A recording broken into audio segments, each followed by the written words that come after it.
Sindh bank की SC/ST पूरी association, पूरी काउंसिल, उसके मेंबर्स, सभी साथी जितने यहाँ पर आज उपस्थित हैं, आप सबका दिल से आभार व्यक्त करती हूँ जो आज आपने मुझे अपने इस कार्यक्रम में इनवाइट किया, शिरकत करने का मौका दिया और इतने ऊर्जावान लोगों से और ख्यालों से रूबरू होने का मौका दिया। मैं आप सबको ये भी कॉम्प्लीमेंट देना चाहूंगी कि आपने हमारे न्यूली इलेक्टेड राज्यसभा मेंबर जी को सबसे पहला कार्यक्रम उनका अम्बाला में होना, आपके साथ होना, ये आपके लिए बहुत गर्व की बात है, बहुत बड़ी अचीवमेंट है। इसके लिए मैं चाहूंगी round of applause for all the organisers, Balbir ji खासतौर पे। I would like to thank president Ashok Kumar ji, जो कि all India Punjab and Sind bank SC/ST employees welfare council के हेड हैं, जनरल सेक्रेटरी कृष्ण पाल जी, हमारे सुरेश द्रविड़ जी जिनके आइडिया सुनने का हमें यहाँ मौका मिला, हेमंत सिंह जी जो कि डिप्टी चीफ हैं लेबर कमीशन, स्वामी इंदर जी, लक्ष्मी जी आज हमारे साथ यहाँ पर उपस्थित हैं, बलबीर सिंह जी, बलजीत सिंह जी, विजय निरंजन जी उस DGM। मैं माफी चाहूंगी अगर मैंने कोई नाम मिस कर दिया हो या आगे पीछे बोले हों।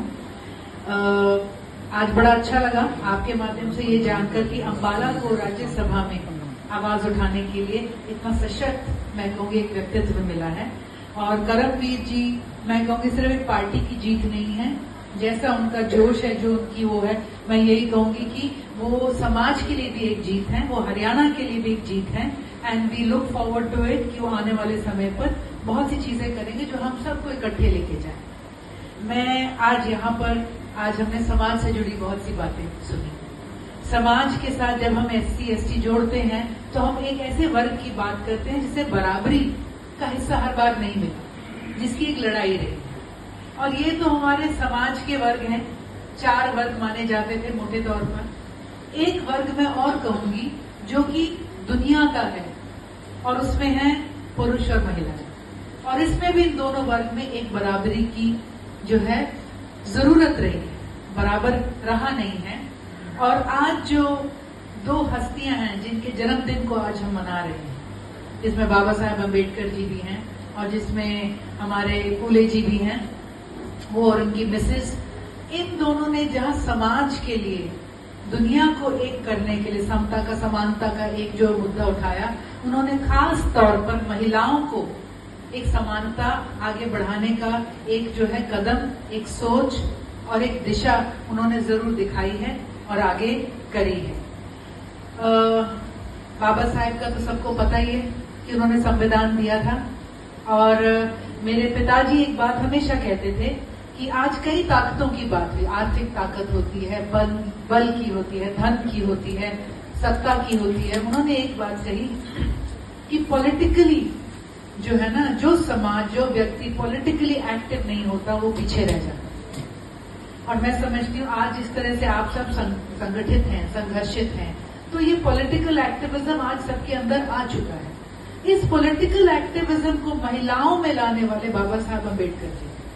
बड़े बड़े देश हैं, सफ्राजेट की मूवमेंट्स चली, इंग्लैंड जैसे देशों में भी इतने संघर्ष के बाद औरतों को वोट डालने का मौका मिला, लेकिन बाबा साहब जी ने पहली कलम के साथ जब यूनिवर्सल फ्रेंचाइज की बात करी तो उन्होंने कहा कि औरत की भी वोट हुई। आज महिलाओं की राजनीतिक सशक्तिकरण में 33% बहुत बड़ी बात बन गई है। मैं इसे बड़ी बात नहीं मानती। 2 करोड़ से ऊपर है मेरे ख्याल से हरियाणा की जनता, 90 या 100 विधानसभाएं मान लीजिए आप। अगर 33% टिकटों में आ भी गया तो हरियाणा की 33 औरतों के सशक्तिकरण की तो बात कर रहे हो आप।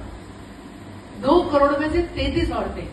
लेकिन जो बाबा साहब अम्बेडकर जे गए, universal franchise, right to vote, वो 100% महिलाओं का सशक्तिकरण राजनीतिक कर गए थे। कोई कितने भी खड़ा हो ले, कितना लड़ ले, लेकिन जब एक महिला वोट करने जाती है तो असली राजनीतिक फ्रेंचाइज का, उसका एक्सरसाइज ऑफ पावर वहां होता है। और वोटों में कोई 33% नहीं है कि 3 औरतें डालेगी तो 1 वोट मानी जाएगी। No, it's 100%। तो मैं समझती हूँ कि बाबा साहेब जी ने सबसे बड़ी ताकत महिलाओं को दे दी थी।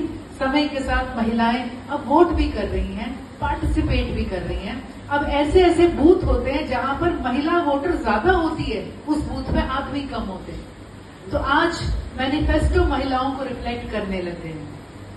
और महिलाओं की कोई जात नहीं होती थी। घर, परिवार, बच्चा, भविष्य, नशे के खिलाफ, एक सकारात्मकता, करप्शन के खिलाफ, ये महिलाओं के कॉमन मुद्दे हैं। तो हम समझते हैं कि बहुत बड़ा, मैं जिस पहलू को बहुत अप्रिशिएट करती हूँ बाबा साहब जी के बारे में, कि उन्होंने जो करा सो करा, उन्होंने जो महिलाओं के लिए करा, this is phenomenal, it has to be, मैं समझती हूँ सबसे बड़ा एक कदम जो था। और वहीं पर हमारे जैसे कि ज्योतिर्बा जी ने जैसे स्कूल स्टार्ट किया, दूसरी सशक्तिकरण, किसी को एक मौका दे देना, एक कुर्सी दे देना, उससे बात नहीं होती। उसको कहते हैं ना, किसी को मछली पकड़ना, मतलब मछली मत दो खाने को, उसको मछली पकड़ना सिखाओ। तो वो जो एजुकेशन है, education is that systemic empowerment, एक सिस्टम के स्तर पर एक ऐसा सशक्तिकरण जो हर महिला को जो है कुछ भी देखे बिना ऊपर ले आता है। तो उसकी भी 1848 में उन्होंने पहला स्कूल खोला, उन्होंने अपनी बीवी से एक एग्जाम्पल सेट करा, वॉक द टॉक कहते हैं। तो आई थिंक समाज के पास, देश के पास, हम सब के पास बहुत से इंस्पायरिंग एग्जाम्पल्स हैं महापुरुषों के अंदर। बहुत सी उन्होंने हमें टूल्स दे दिए हैं, चाहे वो एजुकेशन है, चाहे वो वोटिंग है, चाहे वो सत्ता है। तो हमें इनको इस्तेमाल करना है, अपने घर में इस चीज को लेके आना है। और जैसे कि कहते हैं कि भी बेटियां पढ़ रही हैं, बेटियां बढ़ रही हैं, बेटियां काम कर रही हैं, बेटियां जितना ज्यादा अपना पॉलिटिकली, मैं अपनी फील्ड के बारे में कह सकती हूँ, पार्टिसिपेटिव होंगी, उतनी बड़ी वो आवाज बनती चली जाएंगी। और जो बाबा साहब ने कहा कि संगठित रहो, संघर्षित रहो, तो ये बात बिल्कुल सही बात है कि जब समाज इकट्ठा होगा तो आपकी वैल्यू भी होगी। आज शायद लड़ाई गोलियों की, डंडों की नहीं रही, लेकिन वोटों की है। और अगर समाज यहाँ भी संघर्षित रहेगा तो डेफिनेटली मैनिफेस्टो आपको रिफ्लेक्ट करेंगे, पॉलिटिशियंस और पार्टीज आपको रिफ्लेक्ट करेंगी, जो सदन में डिबेट्स होंगी और नेता आपको रिस्पॉन्ड करेंगे। और यही बात महिलाओं की भी है।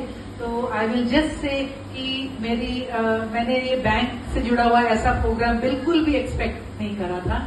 मैं आपको और पूरे बैंक के और समाज के सब मेंबर्स को बधाई देती हूँ इस सोच के लिए, इस संगठन के लिए। आज यहाँ पर बधाई आपको कि जो नवनिर्वाचित यहाँ पर हमारे राज्यसभा के सांसद हैं वो आए और इतनी डायनामिक बढ़िया आपके यहाँ पे एक कॉन्वर्सेशन का मुझे हिस्सा बनने का मौका मिला। So thank you all, I am honoured. और जिस भी तरह से साथियों के और समाज के हम काम आ सके तो हमारे लिए खुशी की और सौभाग्य हमारे लिए बात हो। Thank you so very much.